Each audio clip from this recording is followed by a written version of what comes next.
ابو جال کو لے لیں، دماغ میں شک تھا، حالانکہ حضور میں کوئی شک نہیں۔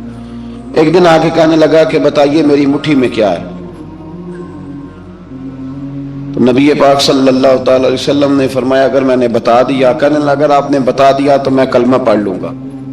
حضور نے فرمایا میں نے بتا دینا ہے پر تو نے کوئی نہیں پڑھنا، میں بتا دینا ہے۔ کہ بتائیے، تو حضور نے فرمایا چل سودا کر لیتے ہیں، اگر جو تیری مٹھی میں ہے وہی بتا دے پھر تیرا کیا خیال ہے؟ تو نبی پاک صلی اللہ تعالی علیہ وسلم نے کہا کیا بھئی ابو جہل کی مٹھی میں؟ تو اس کی مٹھی میں کنکر تھے، کنکروں نے کلمہ پڑھنا شروع کر دیا۔ جب کنکروں نے کلمہ پڑھا، پتھر تھے وہ، انہوں نے کلمہ پڑھا، ابو جہل نے وہ کنکر زمین پہ پھینکے، کہنے لگا اوہو تیرا جادو تو پتھروں پہاڑوں پہ بھی چلتا ہے۔ اب جملہ کہنے لگا ہوں سمجھ لینا، ابو جہل گوشت کا آدمی تھا، کنکر پتھر تھے، پتھر کلمہ پڑھ گئے۔ گوشت پوشت کا آدمی تھا پر کلمہ، کیونکہ یہاں کیا تھا؟ شک، اس نے آگے نہیں بڑھنے دی۔ گوشت پوشت کا شخص ہو کے پتھروں سے آگے نکل نبی پاک صلی اللہ علیہ وسلم کی خدمت میں آیا۔ بلکہ وہ جو یہودی والی روایت ہے اس کے پس منظر میں بھی بعض محدثین نے لکھا ہے، اس کو بھی اسی نے بھیجا، کہنے لگا جاؤ نبی پاک سے جا کے کہو اگر وہ درخت آپ کا کلمہ پڑھے تو میں بھی پڑھ لوں گا۔ درخت، اب درخت ہوتے تو جاندار ہیں پر کلمے تو کوئی نہیں نہ پڑھتے۔ درخت سے بھی تو انسانوں سے کلمہ پڑھنے کی بات، اگر درخت پڑھے تو میں پڑھ لوں گا۔